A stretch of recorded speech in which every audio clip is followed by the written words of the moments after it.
What's up, everybody? Welcome into DodgerHeads, presented by DodgerBlue.com, part of the Blue Wire Podcast Network. My name is Jeff Spiegel, joined today by Jeff Erickson of RotoWire, Daniel Starkand of DodgerBlue.com, live from Las Vegas in the Blue Wire studios, right here on the Strip. And today we're talking about a topic that I know Dodger fans are going to be excited about. We're talking about the trade deadline and some potential moves or names to watch for. So, Jeff Erickson, I'll start with you. As a guy who kind of covers this sport at a macro level, do you think this trade deadline, I think there's anticipation of guys getting moved. There's also skepticism of how many teams might be sellers. Where are you at as we are a few weeks away from the actual deadline? You know, I'd say like 8 out of 10 years, the trade deadline actually disappoints. You know, we all have these grandiose ideas. This star is going to get moved. Yeah. We're going to have, everybody's going to make the perfect trade. We're all going to get these guys. We're going to get that CC Sabathia trade, which really launches your team over the top. And then you get a relief pitcher. And then you get like a backup middle infielder, and you get that. You know, it's like Tony Soprano says, life is great. Another day of life is great, but why does it just have to be socks? You know, It's not just a gift. You know, we want to get something splashy. And there's a big name we'll be talking about that's the linchpin. If that happens, then great. But I think it's going to be probably a fizzle. Okay. Daniel, as we talk and transition specifically to the Dodgers, on a scale of 1 to 10, how pressing of a need is there for the Dodgers to probably not just make one move, but maybe 2 or 3?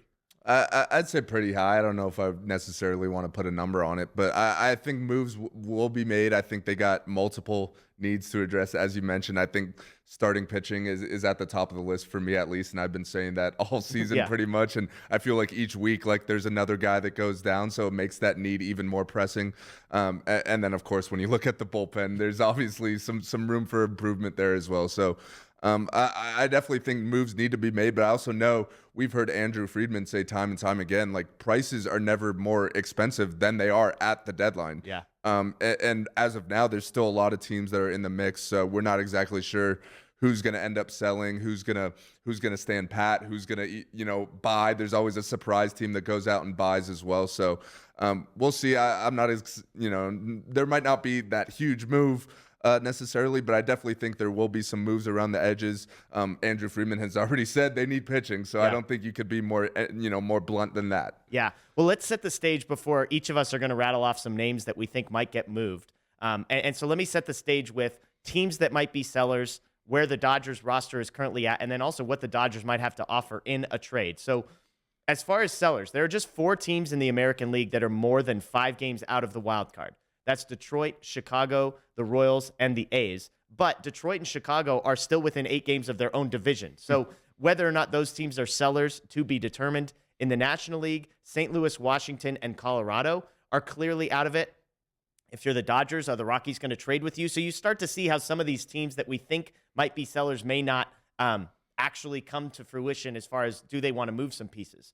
As far as the Dodgers roster, you could make a case that the Dodgers have needs everywhere.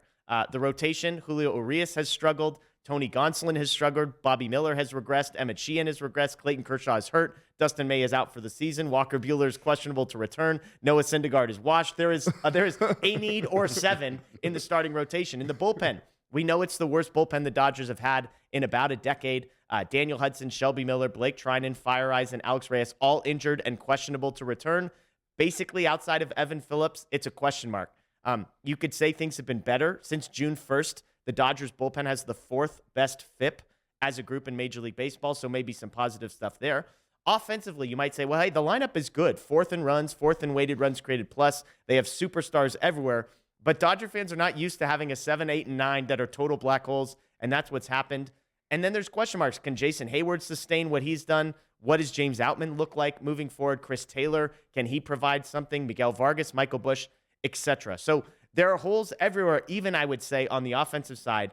The last piece here, and I think this is the part that I try and stress, and I don't know if it gets talked about enough, it's the 40-man roster crunch that is coming for the Dodgers. The 40-man roster is currently full, plus they have 10 guys on the 60-day IL. So like the Walker Buehler types, if they do come back, that means somebody from the 40-man has to be removed.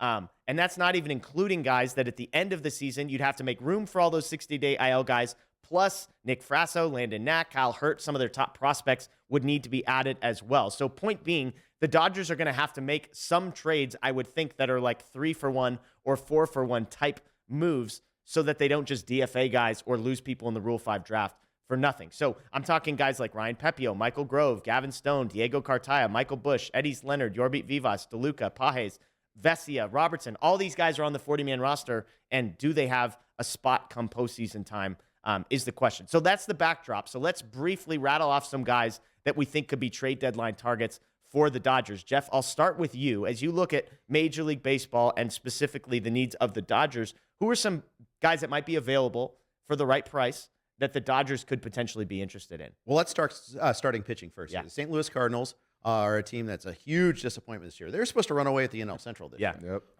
Best fans in baseball. As a Reds fan, hate to see it. But as Dodger guys, we're on the same page completely. I would say Jack Flaherty is definitely a target there. I would say that he's someone that's probably not even going to get a qualifying offer this offseason. So he probably is a guy that has this huge ceiling. May not, and it pitched very well in his last time out as well. So I think that's a certain possibility there. I think that Miles Michaelis could get dealt. I think you could look at everybody. Jordan Montgomery's another guy in that rotation. He just hurt his hamstring in his last start, so that's something to watch for a little bit there. But those three guys are a triumvirate that they'll be looking from. And then the Detroit Tigers is a very interesting team right now. Eduardo Rodriguez has an opt-out clause after this year. He's got a 5-year deal in year 2 of it, but he can't get a qualifying offer if he's on a losing team, a non-competitive team. So do you want to take on that 3-year commitment? Do you want to risk the opt-out? Maybe you do. But he's an interesting high upside with him. I think. Those are interesting names because I think what we're trying to say is the Dodgers have needs in the 2, 3, 4, and 5 spots in their rotation. Like you could justify saying, hey, some of these names aren't going to be super sexy, but the Dodgers need somebody in that 5 spot that can give you 5 to 6 innings every 5th day and just be like league average. And so we're not necessarily saying it has to be an ace type, although that would be nice. You mentioned some of the guys who maybe have a higher upside and some other guys who it's like, hey, you're going to pencil them in. It's going to be a 4.5 ERA, and that's better than Syndergaard, basically. And maybe they fix him, too. Yeah. You know, they maybe they pull a Tyler Anderson with one of these guys. Yeah, we're looking at wins above Syndergaard, I think, is the metric that we're evaluating starting pitchers by. Daniel, give me a couple names that you find interesting at the deadline. Yeah, well, first of all, I think when I was kind of trying to look up like who might be selling, it's tough to find teams that are willing to sell and also have talent to sell. Exactly. So I was kind of on the same page as Jeff. I look at the Cardinals as one team who is having a really disappointing season, but there actually is talent on that roster that would be worthwhile. And another team that I think of in that same vein is the Chicago White Sox. They were a team that was expected to compete this year, hasn't exactly gone to plan. And if you look at their starting rotation, they kind of have a lot of those guys in that 2 to 5 type range. One of Jack Flaherty's high school teammates, bring him home, Lucas Giolito. He's on an expiring deal. He's having a really good year. And if you look at his profile, he's the type of guy that the Dodgers would like. They like guys that have like one exceptional pitch. Yeah. And if you look at Lucas Giolito, he has a great changeup. So they look at that. They can work with that. They can make some tweaks to your repertoire, to your mechanics. And like he was saying with Tyler Anderson, they feel like they could unlock some things and get the best out of guys. And I think Giolito's perfect for that. Another guy's Dylan Cease. He's got a couple extra years of control, but just tremendous upside. He's less than a year removed from being second in the AL Cy Young voting. He's not having a great year necessarily this year, but if you still look, he's got a really good breaking ball. He throws high 90s with the fastball, and those are the type of guys the Dodgers like. He's probably a little more expensive than Giolito just because he's got a couple years of control left. And then the third guy would be Lance Lynn, who's having a really bad year. His ERA starts with a 6, so on the Syndergaard radar, he's almost right there with them. But if you look at his last couple outings, he's actually looked really good. He threw 7 shutout with 11 Ks. Wow. A couple weeks ago, he struck out 16 in an outing. And he's a guy who could give you innings, which is what the Dodgers need. Like, even if he's given up a few runs, he's at least giving you 6 innings per start. And when you look at the overall state of the rotation, the state of the bullpen, that's kind of what the Dodgers need right now. For me, when I was doing this, I was mainly looking at starting pitching just because relievers are too hard to predict. I feel like, and with the Dodgers, they kind of look for the under the radar type relievers. They're not necessarily overpaying for like a top closer necessarily, which I would like. Going back to the Cardinals, Jordan Hicks is a guy that really stands out to me. He's having a good year. He throws 105 miles an hour. Like, I'd love to have that guy at the back end of our bullpen. But I think starting pitching is the pressing need, and I think if you look at the Cardinals and the White Sox, I think those are pretty good matches right there. Yeah, and I think it's interesting for the Dodgers because one thing you have to say about both of those teams is I'm curious to see if the Cardinals, how close they think they are. Because some of these guys, if they have control for a couple more years, it's like, well, if they think this is the blip in the radar and next year they're going to be competitive, then they might want to keep some of those guys around versus I like our NBA guy calling it an expiring contract there. It's a nice terminology there. But yeah, so I mean, I think those are interesting pieces. But again, I think, with a guy like Cease who has a couple years of control, I think the Dodgers should be willing to move some real prospect capital in order to get some of these guys. I'll throw a couple more names at you. Marcus Stroman is a name that's interesting to me from the Cubs. Again, the Cubs currently sort of in the mix a little bit. Whether or not that remains to be the case, we'll see. Stroman has an opt-out at the end of the season, has basically said he's going to opt out. The Cubs aren't going to sign him to an extension. This is a guy who's got an ERA under 3.5 the last 4 years. He's having basically a career year, a sub-3 ERA this season.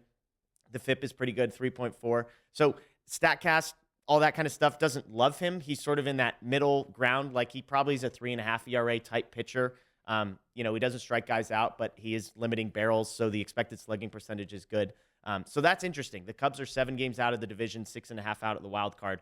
Could the Dodgers try and add, a guy who I'd be curious what the price is because the numbers look really good, but the metrics behind it don't look really good. He's cheap because he'd be 1 year, but I think he would solve problems. And to something you guys said about starting pitching, I'm of the belief that if the Dodgers can add 1 or 2 starters, that I think that actually helps your bullpen out and maybe solves a lot of those problems. Because if you get to October and tell me that Bobby Miller and Emmett Sheehan are both being moved to the bullpen, then all of a sudden I feel better about it. The bullpen's maybe getting more rest with more quality pitching down the stretch. I think if you add starters, it would actually shuffle some guys around and plug some holes in the bullpen. I'll throw one more name. If you've watched our show, this is a name I've mentioned a few times. On the offensive side, Lane Thomas is really interesting to me. And I know this is the most random name, but when I look at him, he's crushing lefties as an outfielder, which I think is what the Dodgers have desperately needed. All their outfielders are left-handed. They've done okay as a team against lefties, surprisingly, but again, bottom of the lineup. Thomas has an OPS over 1,000 against lefties. He has 2 more years of team control after this. One interesting note, you look at his Baseball Savant page, 94th percentile sprint speed. We know the Dodgers stealing bases, that kind of thing. They've sort of missed the boat a little bit. Thomas only has 8 steals, but could they unlock some things in the running game with a guy like him? Not a great defender, but could he be a 2.5-year answer as a guy that hits lefties in the outfield as a platoon? Would be curious to see what the price on him is. Never a huge prospect, 27, 28, but a couple years of team control. I think offensively he kind of fits the mold of somebody that the Dodgers could be interested in. Classic peak year for him right now at 20. Totally. We always used to talk about age 27. Now it's age 25 we talk about now. It's funny how that works. But yeah, the defense too. I mean, you talk about one of the things we talk about the pitching all along is defense plays a big part of that with the shift limitations, with people playing out of position, whether it's Vargas or Mookie or anybody that's been playing out of position this year. I think the Dodgers have been uniquely hurt by this. And I think that's why you're talking about finding a real center fielder. That would be fine because Outman's not really a center fielder. Yeah. He's standing in center field. He's doing okay there, but he's not that. So I think that would, defense helps pitching a lot. Yeah. The last name that we have to talk about that's probably the headliner of this whole thing is Shohei Ohtani. Whether or not he gets traded, we'll see. Obviously, some injury stuff going on with the Angels, a team that maybe you thought was going to make a run at the postseason, which he has wanted, and then Mike Trout goes down and is expected to be out for a pretty sizable chunk of time. Just briefly, Jeff, I'll start with you and come to Daniel. Do you think Ohtani actually gets moved at the deadline this year? I've been saying no all along, but the Trout injury kind of puts things in a different perspective. They face the Astros and the Yankees right out of the gate after the All-Star break. That's going to tell you a lot. They're 46 and 48 right now. I think they're 6 games out of the wild card right now, but they need this. Like this next week could tell us a lot. Yeah. But when they do this is something this is like the start of a big teardown. It's not because they're not getting Ohtani back. And you look at this team; they're kind of built around him to try to win this year. Yeah. It could just open up the floodgates for everything else. So bold prediction: yes, they do move him, and Wow. the Dodgers will be involved. Okay, Daniel. I mean, would you sell the farm? I mean, like we talked about this with Soto a year ago. Yeah. Like, is there a price too high? I'm looking at the 40-man roster, and if it's a Diego Cartaya, Gavin Stone, and then 3 or 4 more guys from that next tier of prospects, and when I say next year, we're still talking like fringe top 100 guys or future top 100 guys for a guy like Ohtani, even if it's for just half a season. would you pull the trigger on something like that? Without question, I'm pulling the trigger. Just first of all, I think you'd have to have some extension talks mixed in there, just because you don't want to give up all that for 2 months of him. But I think, if you're the Dodgers and you're pulling the trigger on that deal, you're obviously willing to offer him whatever it's going to take to keep him at that point. We saw the same type of thing with Mookie. They traded for him with only 1 year left, which you actually get him at a discounted price because of that. But then you immediately start the extension talks there. So they got Mookie for pennies on the dollar. I'm not expecting Shohei to be traded for pennies on the dollar. I think if the Angels were to trade him, they would have to be really wowed. But by a package. But I think the Dodgers are the team that lines up, just because they're a team that's ready to win now, and they also have one of the top farm systems in all of baseball. So if you're the Angels, you could look at that prospect list and say, hey, give me 4 of the top 6 guys here. And we'll be all good. And if you're the Dodgers, that's not really affecting your big league roster at all. A completely separate conversation is, I don't think Artie Moreno is willing to deal Shohei specifically to the Dodgers. We know there's some animosity there, just being in the SoCal area. So unfortunately, I'm not expecting a trade to the Dodgers necessarily. But I think if you're the Angels and you're trying to maximize your return, I think the Dodgers would probably have the best package to offer. So it'll be interesting to keep an eye on. I would love if it actually happens like you're predicting. That would make for a wild trade deadline, I think.